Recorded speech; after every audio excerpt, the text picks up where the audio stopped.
Hello everyone, welcome back to my channel.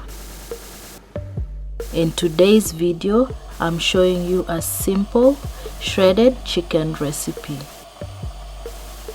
The ingredients for this recipe are chicken, onion, vegeta, black pepper, cardamom, and cooking oil. I begin by adding all ingredients into a pot and top them up with water, mix to combine, then place the pot on the stove and bring it to a boil on high heat. Let this boil uncovered so that the contents of the pot don't boil over.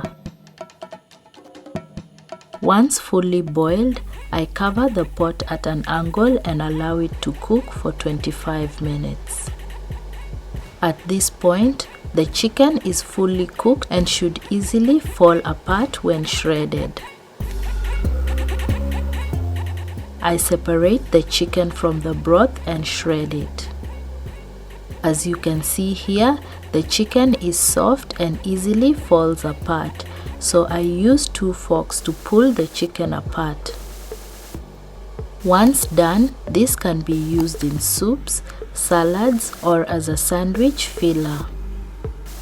I'll use this for school lunches, and if you'd like to see what I will do with this, please check out my next upload where I'll be making barbecue chicken sandwiches. This is all I have for you today. Thanks for watching and see you all in my next video.